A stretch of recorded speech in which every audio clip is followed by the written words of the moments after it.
sometimes you have to look past the situation. But as far as our government right now, they're not looking past anything except how can we make more money. Donald Trump says, "Oh, I got these tax cuts, and these tax cuts are supposed to help everyday Americans." Well, everybody ended up owing, the majority of people. How does that help us? Yep. And then it's like, well, you have to set up a payment plan with the government. But I don't understand why I still never understood the concept of income tax. I never did. Because I'm like, if you have the ability to print money, what do you need mine for? I'm just asking. Why should I pay for humanitarian aid to Israel? I don't give a damn what happens right now in Israel because I live in the United States. And I'm quite sure people in their respective countries are not really worried about what's happening in another country because they got situations and circumstances taking place right there where they live. They can see it up front. It's right in their face. So they're really not worried about what happens over here either, unless they have family that's here. But other than that, they're like, well, that's their problem. They need to fix it. We have the ability to fix it, but we won't because we're too busy trying to solve everybody else's problems. Yep, that's what we try to do. We just try to solve too many problems, and we're, like you said, we're having our own issues. Right. That we haven't even got around to solving. Right. That's like your house being upside down, your kids off the chain, your relationship or marriage is estranged, and then you go provide counseling for everybody in the neighborhood so that they can keep their families and stuff together. What kind of sense does that make? Like, you can't help me because you're not helping yourself. Which makes no sense at all. Right. If you're not in a certain crowd, you won't make a certain amount of money. The majority of us are not in that crowd. We are the 99%. So the 1%, yeah, they'll be like, give them $1 million, they'll shut up. It's 1 million of us. So if you give 1 million of us $1 million, everybody gets $1. That wasn't thought. So you would just, just totally do away. You would just totally do away with income tax. I would, because until somebody can really give me a real reason to use it, the government can. I mean, you're the government. You can do what the hell you want. You pay all of these people that are senators and stuff like that. They get that free health care and all of that for the rest of their lives. Really? You know what I'm saying? They get a check for the rest of their lives after serving so many terms or whatever. So you get a guarantee. It's almost like a retirement check, but you didn't retire from anything. You just didn't get voted back into office or what have you. And think about that one at 1600 Pennsylvania Avenue. If I'm elected president, I won't take a dime of salary. Well, I bet you that's a damn lie. That's what he's been using to finance his 2020 bid. Force? You know what I mean? And to finance the Space Force. Yeah, he might be using it to finance the Space Force. Who's going to be in charge of that? Darth Vader, man? Like, is the Imperial March going to be like the theme music, I mean, it doesn't make sense. It does not make sense. None of it makes sense, and he's going to sit there and try to make it make sense to us, even though we plainly know that it makes none whatsoever. Right, like I had a friend, God rest his soul, he used to always say, you can't tell stupid people dumb shit because they still won't get it. and it's like, look at what he's doing. You're supposed to be the president. You want to start a space force. Okay.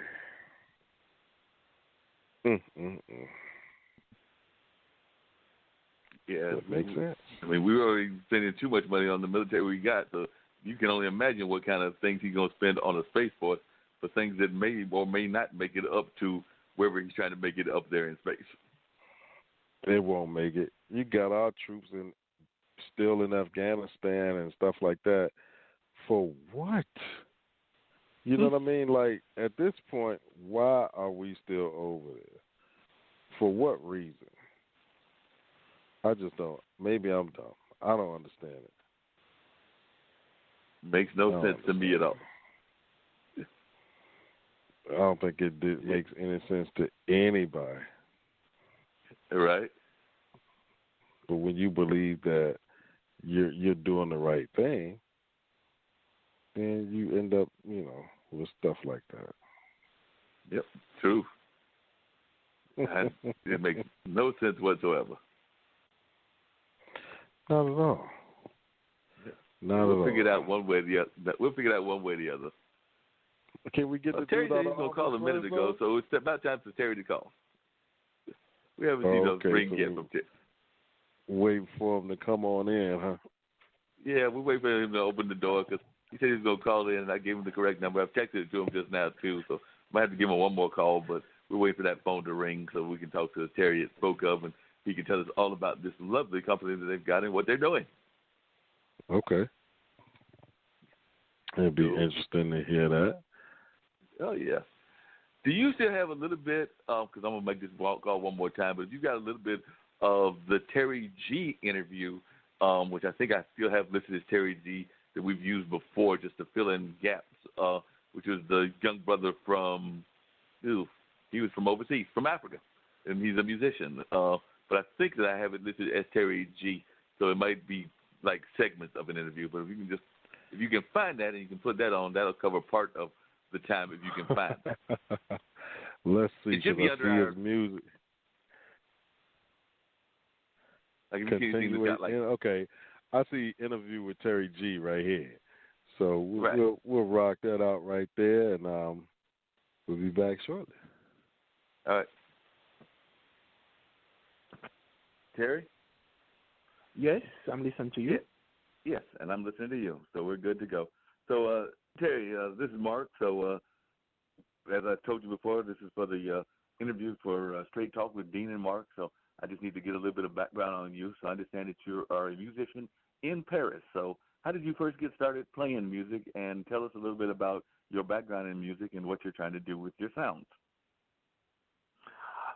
Okay, it's making now 15 years now I'm singing soul, R&B, electro music all around the world, and I'm from Cameroon, but I'm living in London sometime for my music business, and sometime in Spain and Italy because I'm working with many composers and DJs from that countries, even with some Indians, some composers from India and Japan too. So I'm an international singer and writer because I'm a writer too, and I'm create melody. And so now I have many releases in many platforms like iTunes, Deezer, Spotify around the world. And but music, it's at the first time my passion because that passion was given to me to my father who died now 19 years ago, peace on for his soul. And my father was some musician in Africa in 50s or 60s in Africa, in Cameroon.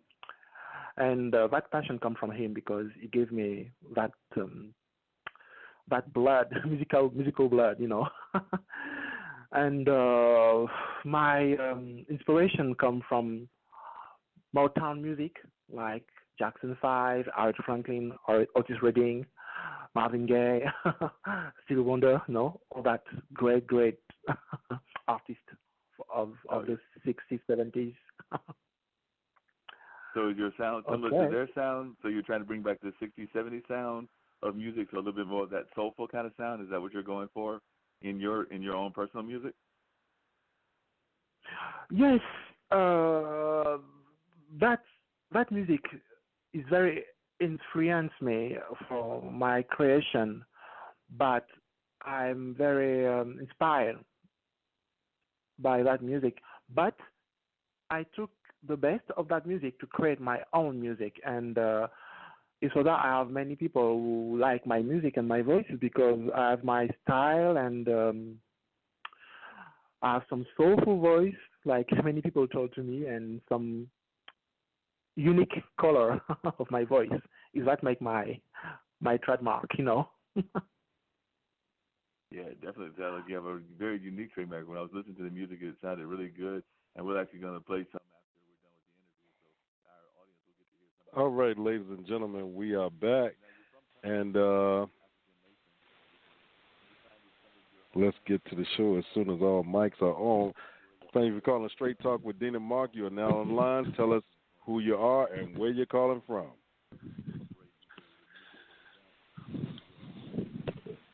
Hey, Terry. Hello. This is Terry. Hey, Terry, how's it going? Hey, Dean, how you doing? I'm doing good.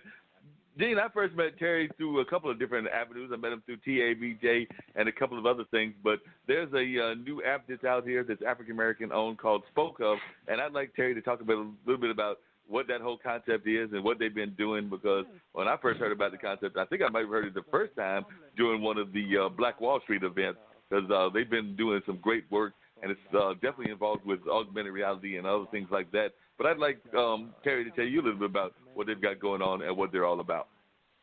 Okay. Definitely. Well, first off, I just wanted to, thank you all for having me on. And so it's definitely good to be on. Can you all hear me okay? Yes. All right, awesome. So pretty much, SpokeHub, just kind of, pretty much, our little taglines, SpokeHub is where interactive technology meets customer engagement. And so we work with companies, corporations, to really give them the opportunity to have a platform to build community around their brand, to engage with their customer base via augmented reality and artificial intelligence. And so they'll get the data on the back end to be able to look at that data, break that data down, and then be able to make adjustments, whether it's to their marketing plan, sales plan, or what have you, and moving some things forward. So we give them opportunity to engage with their customer base, to make their products, their services more sound, more engaging as their customer base, to let them know, what they like, don't like, and all the other good stuff that they're looking for. So that's what SpokeHub is, and that's what we do, and then a lot of reasons why we do it is really just to give the customers the opportunity to have a voice and be able to have the companies to be able to listen to their voice, to be able to provide them with the best product or service possible. And how did y'all all get involved? Because when I met you, there's definitely you and several of your business partners, but how did y'all all team up and get involved in this? I mean, I know that to some degree we hope more and more African Americans and minorities get involved in the computer field, but when I think of folks that are doing the kind of work that y'all are doing, I don't know that many other companies that are here in the area. So y'all definitely seem to have a novel approach and definitely a niche market for right now. But how did y'all all hook up and meet and decide to form the company? Yeah, definitely good question, Mark. I think so. For us, kind of truth be told, it started with one of my business partners. His name is John York, and John York had this idea based upon him getting into one of the other platforms, and he was at, truth be told, he was at a game. Just make a long story short, he was at a local basketball game for a particular high school, and I think in being at that game, there was a situation that happened, and he wanted to respond, I guess, in a certain way, but realized that people really didn't care or wouldn't know what's going on because they weren't there. And so, truth be told, that's how SpokeHub was birthed. How it'd be great if we can build community around it. And then as he and I got together, because we went to the same church, we started. He and I eventually started in our house, and then we brought the other two gentlemen, Richard Berryman, which Richard and I used to work together, and our kids went to the same preschool, and John McAdory, which I met him through someone else, and us four got together and just really started to kind of build the company, and really we started to see more of an enterprise move than just than what we originally thought was going to be more of just a customer to customer or user to user engagement. It became more of a enterprise, more of a